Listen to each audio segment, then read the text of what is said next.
Shalom jemaat yang dikasihi Tuhan, selamat pagi.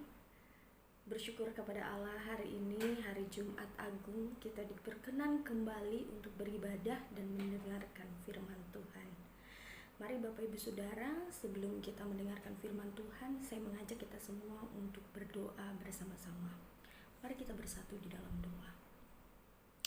Bapa yang baik, kami mengucap syukur hari ini Tuhan bahwa di hari Jumat Agung ini kami masih diberikan kesempatan untuk bersama-sama beribadah. Meskipun dengan kondisi yang berbeda, tetapi kami bersyukur karena Allah kami tetap sama. Allah yang selalu berada dekat dengan kami, Allah yang berelasi dengan kami, dan kami percaya Tuhan saat ini Engkau yang berbicara terhadap kami.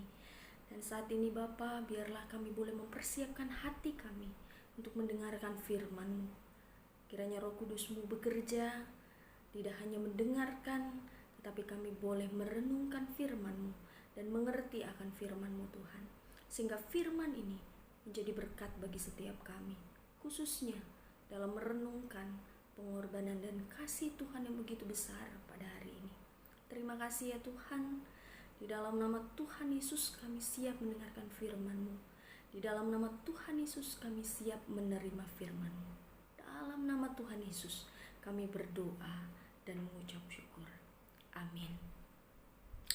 Bapak Ibu Saudara, senang rasanya hari ini kita bisa berkumpul walaupun hanya lewat video, kita berkumpul di udara, tetapi kita percaya bahwa walaupun kita berada di tempat kita masing-masing, kita percaya bahwa kita dipersatukan oleh Allah. Dan hari ini kita mau mendengarkan firman Tuhan. Bapak Ibu Saudara, hari ini menjadi momen indah seharusnya ya, dan tak terlupakan bagi setiap orang percaya. Di hari ini kita merayakan karya Yesus, pengorbanan Yesus di atas kayu salib, mengingatkan kita akan kasih Allah yang besar bagi setiap kita. Nah, hari ini Bapak Ibu Saudara, saya mengajak kita semua untuk merenungkan sebagian dari firman Tuhan, ya, menjadi bagian dari perenungan kita akan pengorbanan Kristus yang berdampak dalam kehidupan kita. Mari saya mengajak kita semua mengambil dan menyiapkan Alkitab kita. Kita buka Alkitab kita dalam Injil Lukas pasalnya yang ke-7, ayatnya yang ke-36 sampai ayat yang ke-50. Lukas 7 ayat 36 sampai ayat yang ke-50. Saya akan membacakan secara perlahan Bapak Ibu Saudara, ya. Bapak Ibu Saudara bisa menyimak di Alkitab Bapak Ibu Saudara. Jika ingin bersama-sama membaca, saya akan membacanya secara perlahan sehingga kita bisa membacanya bersama-sama. Judulnya di sana adalah Yesus diurapi oleh perempuan berdosa. Seorang Farisi mengundang Yesus untuk datang makan di rumahnya. Yesus datang ke rumah orang Farisi itu lalu duduk makan. Di kota itu ada seorang perempuan yang terkenal sebagai orang berdosa. Ketika perempuan itu mendengar bahwa Yesus sedang makan di rumah orang Farisi itu, datanglah ia membawa sebuah buli-buli pualam berisi minyak wangi. Sambil menangis, ia berdiri di belakang Yesus dekat kakinya, lalu membasuh kakinya itu dengan air matanya dan menyekanya dengan rambutnya. Kemudian ia mencium kakinya dan meminyakinya dengan minyak wangi itu.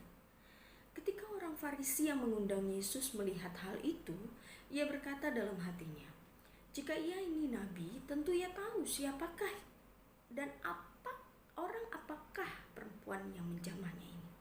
Tentu ia tahu bahwa perempuan itu adalah seorang berdosa." Lalu Yesus berkata kepadanya, "Simon, ada yang hendak kukatakan kepadamu." Sahut Simon, "Katakanlah, Guru." Ada dua orang yang berhutang kepada seorang pelepas uang. Yang seorang berhutang 500 dinar, yang lain 50. Karena mereka tidak sanggup membayar, maka ia menghapuskan hutang kedua orang itu. "Siapakah di antara mereka yang akan terlebih mengasihi dia?" Jawab Simon, "Aku kira dia yang paling banyak dihapuskan hutangnya." Kata Yesus kepadanya, betul pendapatmu itu. Dan sambil berpaling kepada perempuan itu, ia berkata kepada Simon, engkau lihat perempuan ini? Aku masuk ke rumahmu, namun engkau tidak memberikan aku air untuk membasuh kakiku. Tetapi ia membasuh kakiku, membasahi kakiku dengan air mata dan menyekanya dengan rambutnya. Engkau tidak mencium aku, tetapi sejak aku masuk, ia tiada henti-hentinya mencium kakiku. Engkau tidak meminyaki kepalaku dengan minyak, tetapi dia meminyaki kakiku dengan minyak wangi. Sebab itu aku berkata kepadamu, dosanya yang banyak itu telah diampuni, sebab ia telah banyak berbuat kasih. Tetapi orang yang sedikit diampuni, sedikit juga ia berbuat kasih. Lalu ia berkata kepada perempuan itu, dosamu telah diampuni. Dan mereka yang duduk makan bersama dia berpikir dalam hati mereka, siapakah ia ini sehingga ia dapat mengampuni dosa? Tetapi Yesus berkata kepada perempuan itu, imanmu telah menyelamatkan engkau. Pergilah dengan selamat. Berbahagia Bapak Ibu yang kita sudah bersama-sama membaca firman Tuhan, dan lebih berbahagia lagi ketika kita bisa dan selalu merenungkannya dan dapat melakukannya dalam kehidupan kita sehari-hari. Nah, jemaat yang dikasih Tuhan, tentu Bapak Ibu Saudara tahu lagu ini ya. Seperti wanita mengurapimu, menangis di bawah kakimu, demikian hidupku mau mengasihimu. Yesus, engkau baik bagiku. Ingat ya Bapak Ibu ya, lagu ini ya. Lagu ini terinspirasi dari kasih seorang wanita berdosa yang mengurapi kaki Yesus. Nah, wanita ini seakan-akan tuh menjadi lambang atau bisa dikatakan mewakili orang-orang berdosa yang mengalami pengampunan dari Allah. Nah, bukankah kita juga adalah orang-orang yang mengalami pengampunan dari Allah, Bapak Ibu? Nah, mari Bapak Ibu, saya mengajak kita semua sebagai orang yang sudah diampuni oleh Allah, saya mengajak kita untuk merenungkan dua hal hari ini Bapak Ibu Saudara. Dua hal saja. Ya. Kita masuk yang pertama Bapak Ibu. Dalam kisah Lukas yang kita baca barusan Bapak Ibu Saudara, seorang wanita berdosa datang kepada Yesus ya. Waktu Yesus sedang makan di rumah seorang Farisi, gitu ya, seorang Farisi. Nah, semua orang yang ada di situ tahu siapa dia. Dia adalah orang berdosa. Ia menangis. Ia pergi ke belakang Yesus, ya. Kita mencatat dia pergi ke belakang Yesus dan lalu membasuh kaki Yesus bukan hanya dengan air, tapi dengan air matanya. Dan tidak hanya itu, tetapi dia juga meminyakinya dengan minyak wangi. Satu tindakan penghormatan Bapak Ibu ya, penghormatan kepada tamu. Sebenarnya ini harusnya yang melakukan adalah orang yang mengundang Yesus, orang Farisi itu tentunya ya. Nah, menariknya Bapak Ibu Saudara, perempuan ini datang dengan menangis. Kenapa Bapak Ibu? Ya saya juga belum pernah nanya langsung sih sama dia, tetapi yang saya tangkap dari tulisan Lukas ini adalah bahwa ia datang dengan kesadaran akan keberdosaannya. Dia sadar bahwa dia adalah orang yang berdosa dan tidak layak mendapatkan kasih dari orang benar seperti Yesus. Kesadaran ini tidak dimiliki oleh orang Farisi, Bapak Ibu.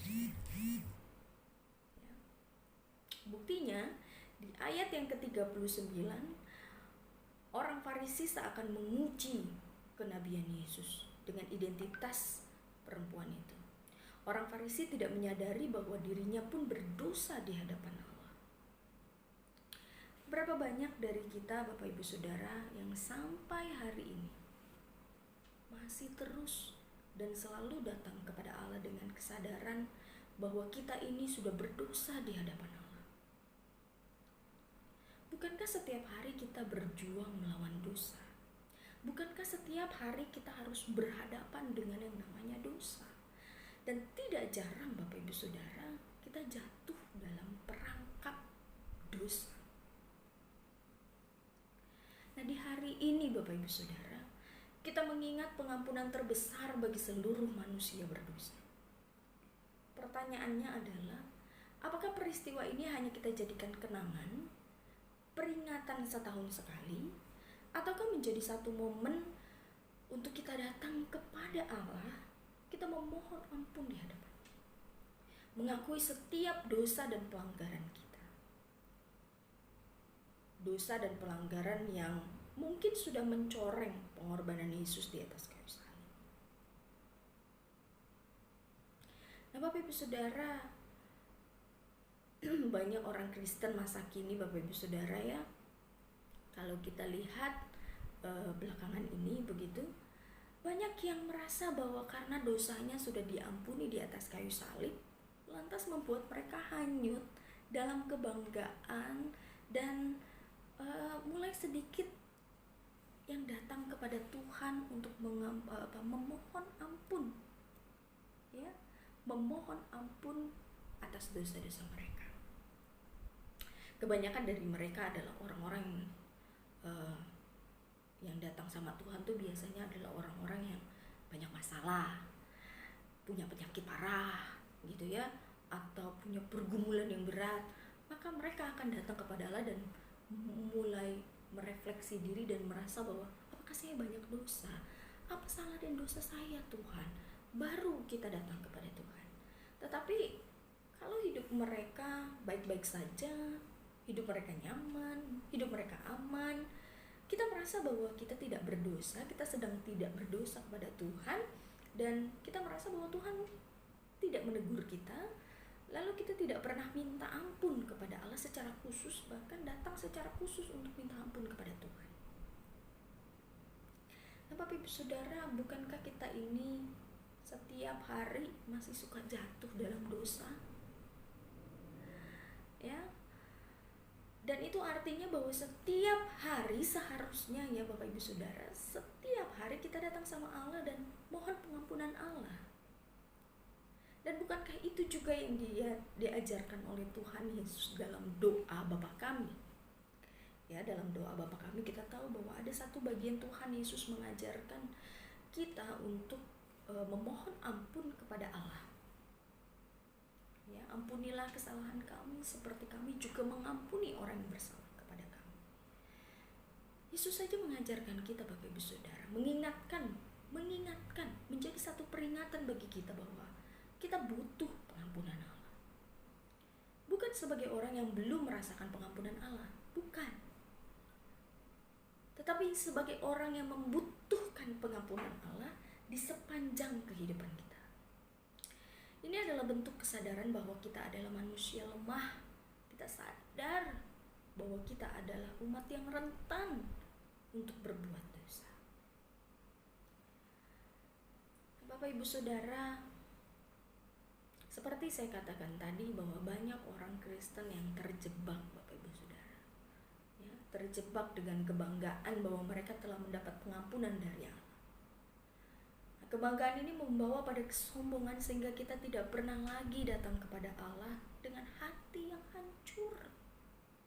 Kita gak pernah lagi datang dengan berlutut dan menyadari keberdosaan kita.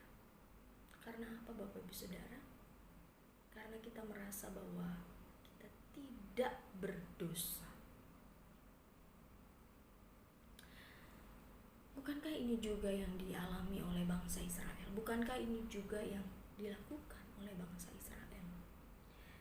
Ya, di sepanjang hari, di sepanjang tahun dari kakek, nenek, cucu, mereka mungkin masih ingat cerita bagaimana Allah membebaskan nenek moyang mereka. Ya, Allah membawa mereka ke tanah perjanjian, melakukan perbuatan-perbuatan besar dan membuat mereka menjadi bangsa yang besar, bangsa yang tidak terkalahkan, membuat mereka menjadi bangsa di mana Allah memihak mereka. Namun yang nempel di kepala mereka adalah Allah di pihak mereka, yang nempel ya. seakan-akan lupa satu hal, Bapak Ibu Saudara. Mereka melupakan apa yang menjadi panggilan mereka, inti dari keinginan hati Allah. Ya, Allah ingin berelasi dengan umatnya, Allah ingin bersekutu dengan umatnya, Allah ingin mereka mengasihi Allah sebagaimana Allah sudah mengasihi mereka. Tetapi apa, Bapak Ibu Saudara? Kita tahu dari sejarah bahwa mereka mencoba mencari kebenaran di tempat lain, mereka mencari kesuksesan di tempat lain dengan cara yang mereka percayai. Mereka mulai berkompromi dengan dunia ini dengan yang namanya dosa. Meski mereka tidak meninggalkan ritual keagamaan mereka, mereka tetap mengadakan ibadah mereka. Mereka tetap melakukan ibadah di Yerusalem, bahkan begitu ya. 3 kali setahun mereka tidak pernah absen. Tetapi dengan tegas Allah mengatakan bahwa Allah membenci ibadah mereka, karena mereka mendua hati. Mereka tidak lagi setia kepada Allah. Mereka beribadah kepada Allah, tetapi juga kepada yang lain. Mereka beribadah bukan dengan kesadaran akan identitas mereka sebagai umat Allah. Mereka tidak datang dengan kesadaran akan keberdosaan mereka, Bapak Ibu Saudara. Kita sudah diampuni. Yes, betul sekali. Tetapi apakah perlu pengampunan Allah setiap hari? Ya, kita membutuhkan pengampunan Allah setiap hari, bahkan di sepanjang kehidupan kita. Betapa sedih dan ironi ketika menghadapi kenyataan ya Bapak Ibu Saudara, banyak di antara kita yang malu untuk hidup menderita. Banyak orang Kristen yang tidak mau hidup menderita, tidak mau hidup di dalam sakit penyakit. Ya, semua orang tidak mau, Bapak Ibu Saudara. Tapi maksud saya adalah ada orang-orang yang kemudian memakai atau mengklaim bahwa kata-kata, kalimat Allah di pihak kita. Kita ini kepala bukan ekor. Kita ini adalah umat pemenang. Betul Bapak Ibu Saudara. Itu semua betul bahwa kita adalah umat pemenang bersama Kristus. Tetapi jangan kita pakai itu semua untuk menghindari hidup kita atau mengklaim itu semua untuk menyatakan bahwa kita itu tidak akan pernah menderita. Dengan kita mengklaim itu lalu kita mengatakan bahwa hidup kita akan sejahtera dan kita baik-baik saja bersama dengan Tuhan.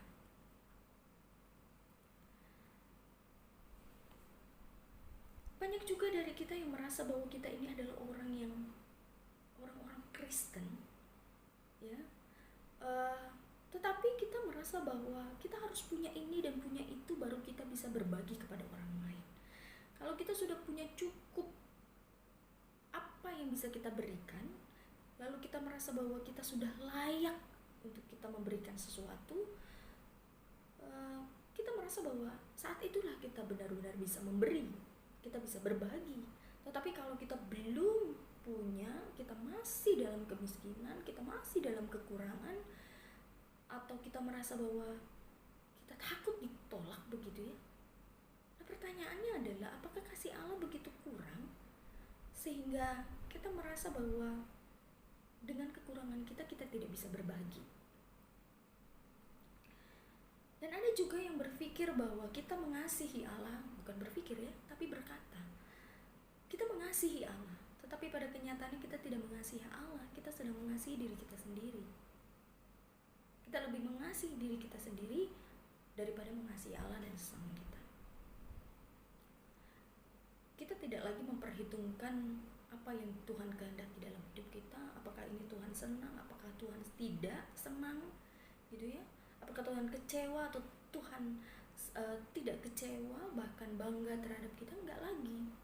Tetapi kita memikirkan apakah ini membuat saya senang, apakah ini sesuai dengan impian saya, apakah ini sesuai dengan keinginan saya, dan kita memperhitungkan apakah saya kecewa atau tidak, saya dan saya. Bapak Ibu Saudara, pergumulan demi pergumulan manusia, khususnya kita sebagai orang Kristen, banyak nih hal ini terjadi dalam kehidupan kita. Kita bergumul setiap hari. Semua yang saya sebutkan tadi adalah beberapa contoh. Ya bersyukur kalau Bapak Ibu tidak melakukannya. Tetapi Bapak Ibu, apa yang tengah kita pikirkan tentang diri kita saat saya mengatakan hal itu kepada Bapak Ibu Saudara? Apakah kita berpikir bahwa enggak, itu bukan saya sedang baik-baik saja, saya sedang tidak mengecewakan Allah, saya adalah orang yang saya merasa bahwa saya lagi benar nih sekarang nih, saya nggak salah. Lalu atau saat kita mendengarkan firman Tuhan ini, kita kepikiran satu orang, lalu kita berpikir bahwa ini tepat nih, harusnya dia dengar nih, ya, ini tepat buat dia nih, dia banyak salah, dia banyak dosa, apalagi sama saya dan apalagi sama Tuhan. Harusnya Tuhan tujukan firman ini untuk dia, bukan untuk saya. Supaya apa? Supaya dia menyadari akan kesalahannya dan keberdosaan. Jika itu Bapak Ibu yang Anda pikirkan, itu tandanya kita mirip sekali dengan orang Farisi yang sedang menanti Yesus untuk menegur dan menghukum wanita berdosa itu.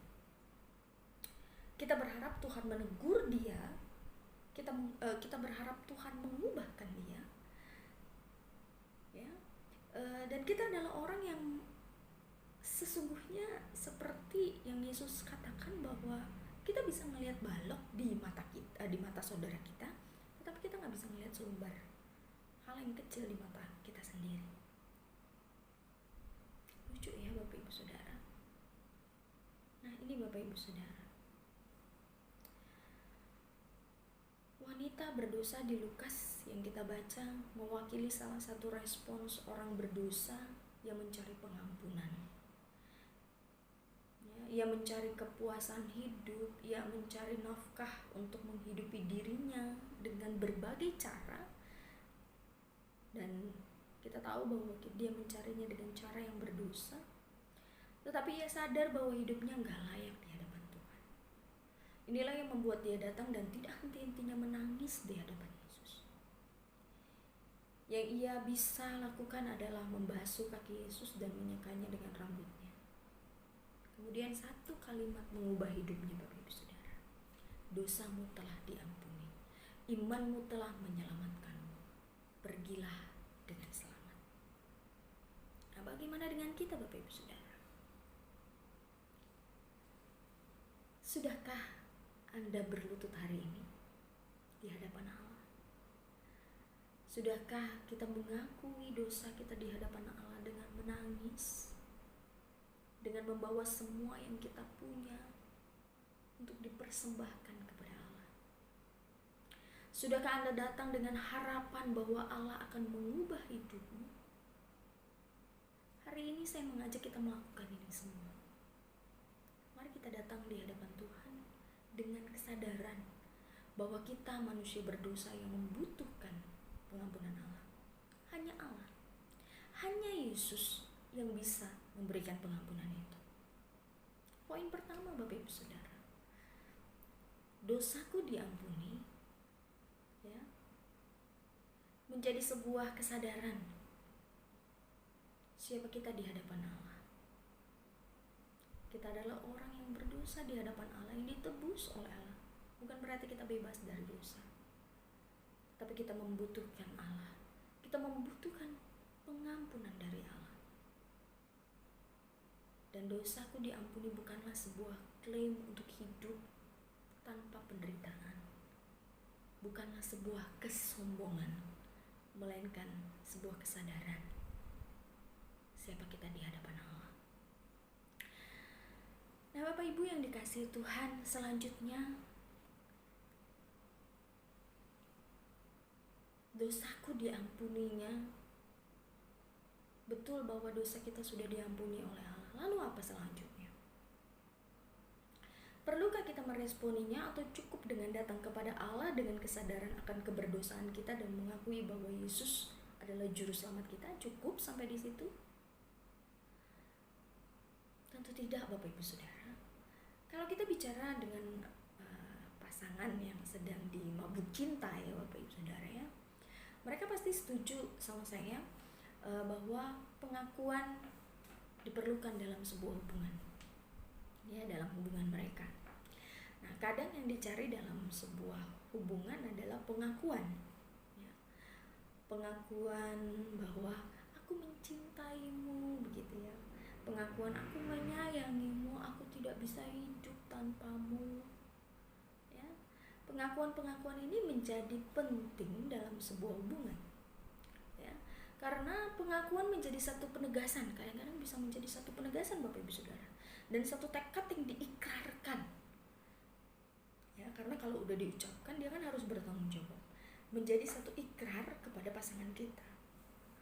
Nah, penting bagi seorang yang mengaku ya. Tetapi penting juga bagi orang yang mendengarkan pengakuan itu atau orang yang ditujukan untuk pengakuan itu, begitu. Tetapi Bapak Ibu Saudara, tetapi ada tapinya nih. Tetapi pengakuan itu akan jadi basi, akan jadi hambar jika sesuatu yang jika kata itu tidak disertai dengan perbuatan atau bukti nyata. Betul ya? Akan jadi basi dan tidak ada artinya kalau perkataan itu tidak disandingkan dengan perbuatan atau bukti nyata. Ya. Pengakuan diperlukan Bapak Ibu Saudara. Pengakuan diperlukan sebagai langkah awal, ya, bisa jadi langkah awal, bisa jadi sebuah penegasan, peringatan akan satu momen supaya tidak terlupakan, gitu ya. Karena sebuah pengakuan, apa yang kita akui Bapak Ibu Saudara, apa yang kita ikrarkan itu akan terus diingat, ya. Apalagi yang mengatakan adalah orang yang dekat dengan kita atau kita kasihi. Makanya Bapak Ibu Saudara, ya, hati-hati dengan pengakuan kita, gitu ya. Pengakuan akan cinta kita kepada pasangan kita, bahkan pengakuan benci kita, juga pengakuan akan kekecewaan kita. Makanya hati-hati Bapak Ibu Saudara, ya, hati-hati. Tetapi pengakuan itu akan berdampak dan akan berarti jika disertai dengan perbuatan. Jadi siapa bilang kalau cinta tidak butuh pengakuan? Tetapi walaupun cinta butuh pengakuan Bapak Ibu Saudara, cinta juga butuh pembuktian. Nah, jika kita kembali kepada kisah wanita berdosa tadi Bapak Ibu Saudara, maka kita diperhadapkan dengan kekontrasan antara orang Farisi dan juga wanita berdosa itu. Seakan kita dibawa kepada satu kenyataan bahwa si wanita itu menunjukkan kasihnya kepada Yesus, sedangkan orang Farisi enggak. Orang Farisi mungkin jauh lebih mengenal Allah, tetapi mereka tidak merasa seberdosa wanita itu. Sehingga kita diperlihatkan satu respons yang berbeda antara mereka. Ya, berbeda dengan si wanita. Si wanita merasa sangat berdosa sehingga ia datang dan menunjukkan tindakan kasihnya sebagai wujud permohonan di hadapan Allah. Dan melalui kisah ini, Yesus juga mengajarkan kepada murid-muridnya bahwa adalah nyata, adalah sesuatu yang real Bapak Ibu Saudara.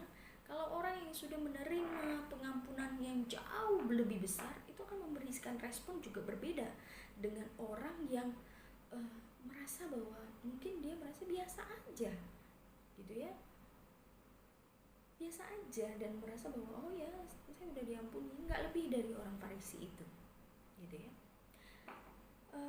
Pertanyaannya Bapak Ibu Saudara, kembali dengan kita, bagaimana dengan kita Bapak Ibu Saudara? Bukankah Allah sudah membuktikan kasihnya kepada kita dengan mengorbankan anaknya yang tunggal untuk menebus kita dari dosa? Allah membiarkan dirinya menjadi manusia, ya, berinkarnasi sebagai manusia, menderita dan merasakan apa yang kita rasakan, dan setelah itu ia menanggung semua penderitaan, bahkan ia menanggung murka Allah atas dosa manusia, dan dia menanggung itu semua dengan mulut yang tertutup Bapak Ibu Saudara. Mulut yang tertutup, tetapi mata dan hati yang terbuka dan penuh kasih. Lalu apa balasan kita? Apa selanjutnya Bapak Ibu Saudara? Apakah itu selesai sampai di situ tanpa ada respons dari kita? Apa kemudian yang menjadi respons kita setelah menerima pengampunan itu Bapak Ibu Saudara? Jika kita melihat kondisi sekarang ini Bapak Ibu Saudara, ya, di tengah wabah COVID-19, ya muncul begitu banyak orang yang baik hati, orang sosial, ya seakan disadarkan akan cinta kasih kepada sesama. Orang-orang sibuk menyatakan iman mereka ya masing-masing dengan membantu sesama kita. Tentu nggak salah Bapak Ibu Saudara. Kalau antara kita ada yang melakukan ini pun tidak salah.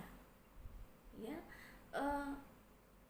jika kita tulus memberikannya itu tidak salah dan saya mendukung Bapak Ibu Saudara. Tapi sayang sekali dan itu akan menjadi sesuatu yang tidak berarti jika kita disibukkan dengan untuk membuktikan bahwa diri kita itu mencintai sesama kita, diri kita itu mengasihi sesama, tetapi kita lupa untuk mencintai Allah. Tetapi hubungan dengan Allah kita terganggu. Relasi kita dengan Allah biasa aja. Apa yang mau saya katakan di sini Bapak Ibu Saudara? Yang saya mau katakan di sini adalah cinta kepada Allah juga butuh pembuktian. Meskipun Allah nggak pernah mengharapkan balasan dari cintanya, Allah nggak pernah menuntut balas atas pengorbanan yang Dia lakukan, nggak pernah Bapak Ibu Saudara.